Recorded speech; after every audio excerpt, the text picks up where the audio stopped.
श्रीमद् भगवद गीता के 9वें अध्याय का महात्म्य। महादेव जी कहते हैं, पार्वती, अब मैं आदरपूर्वक 9वें अध्याय के महात्म्य का वर्णन करूंगा। तुम स्थिर होकर सुनो। नर्मदा के तट पर माहिष्मती नाम की एक नगरी है। वहाँ माधव नाम के एक ब्राह्मण रहते थे, जो वेद वेदांगों के तत्वज्ञ और समय समय पर आने वाले अतिथियों के प्रेमी थे। उन्होंने विद्या के द्वारा बहुत धन कमाकर एक महान यज्ञ का अनुष्ठान आरंभ किया। उस यज्ञ में बलि देने के लिए एक बकरा मंगाया गया। जब उसके शरीर की पूजा हो गई, तब सबको आश्चर्य में डालते हुए उस बकरे ने हंसकर उच्च स्वर से कहा, ब्राह्मण, इन बहुत से यज्ञों द्वारा क्या लाभ है? इनका फल तो नष्ट हो जाने वाला है तथा ये जन्म, जरा और मृत्यु के भी कारण है। यह सब करने पर भी मेरी जो वर्तमान दशा है, इसे देख लो। बकरे के इस अत्यंत कौतूहलजनक वचन को सुनकर यज्ञ मंडप में रहने वाले सभी लोग बहुत ही विस्मित हुए। तब वे यजमान ब्राह्मण हाथ जोड़ अपलक नेत्रों से देखते हुए बकरे को प्रणाम करके श्रद्धा और आदर के साथ पूछने लगे। ब्राह्मण बोले, आप किस जाति के थे?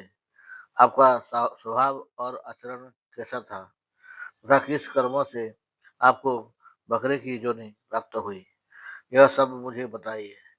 बकरा बोला, ब्राह्मण, मैं पूर्व जन्म में ब्राह्मणों के अत्यंत निर्मल कुल में उत्पन्न हुआ था। समस्त यज्ञों का अनुष्ठान करने वाला और विद्या में प्रवीण था। एक दिन मेरी स्त्री ने भगवती दुर्गा की भक्ति से विनम्र होकर अपने बालक के रोग की शांति के लिए बलि देने के निमित्त मुझसे एक बकरा मांगा। तत्पश्चात जब चंडिका के मंदिर में वह बकरा मारा जाने लगा, उस समय उसकी माता ने मुझे शाप दिया, वो ब्राह्मणों में नीच पापी, तो मेरे बच्चे का वध करना चाहता है, इसलिए तू भी बकरे की योनि में जन्म लेगा। द्विजश्रेष्ठ, तब कालवश मृत्यु को प्राप्त होकर मैं बकरा हुआ। यद्यपि मैं पशु योनि में पड़ा हूँ, तो भी मुझे अपने पूर्व जन्मों का स्मरण बना हुआ है। ब्राह्मण, यदि आपको सुनने की उत्कंठा हो तो मैं एक और भी आश्चर्य की बात बताता हूँ। कुरुक्षेत्र नाम का एक नगर है, जो मोक्ष प्रदान करने वाला है।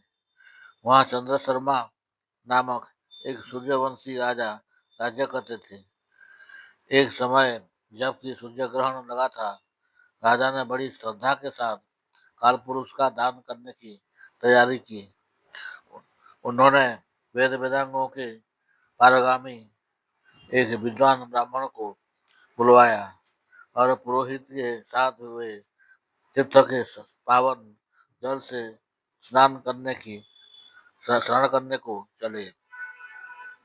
तीर्थ के पास पहुंचकर राजा ने स्नान किया और दो वस्त्र धारण किए। फिर वो पवित्र एवं प्रसन्न चित्त होकर उन्होंने श्वेत चंदन लगाया और बगले में खड़े हुए पुरोहित का हाथ पकड़कर तत्कालोचित मनुष्यों में से घिरे हुए अपने स्थान पर लौट आए। आने पर राजा ने यथोचित विधि से भक्तिपूर्वक ब्राह्मण को कालपुरुष का दान किया। तब कालपुरुष का हृदय चीरकर उसमें से एक पापात्मा चांडाल प्रकट हुआ। फिर थोड़ी देर के बाद निंदा भी चंडाली का रूप धारण करके कालपुरुष के शरीर से निकली और ब्राह्मण के पास आ गई। इस प्रकार चांडालों की वह जोड़ी आंखें लाल किए निकली और ब्राह्मण को ब्राह्मण के शरीर में हठात प्रवेश करने लगी। ब्राह्मण मन ही मन गीता के नवम अध्याय का जप करते थे और राजा चुपचाप यह सब कौतुक देखने लगे। ब्राह्मण के अंतःकरण में भगवान गोविंद शयन करते थे, वे उन्हीं का ध्यान करने लगे। ब्राह्मण ने जब गीता के नवम अध्याय का जप करते हुए अपने आश्रयभूत भगवान का ध्यान किया, उस समय गीता के अक्षरों से प्रकट हुए विष्णु दूतों द्वारा पीड़ित होकर वे दोनों चांडाल भाग चले। उनका उद्योग निष्फल हो गया। इस प्रकार इस घटना को प्रत्यक्ष देखकर राजा के नेत्र आश्चर्य से चकित हो उठे। उन्होंने ब्राह्मण से पूछा, विप्रवर, इस महाभयंकर आपत्ति को आपने कैसे पार किया? आप किस मंत्र का जप तथा किस देवता का स्मरण कर रहे थे? वह पुरुष तथा वह स्त्री कौन थी?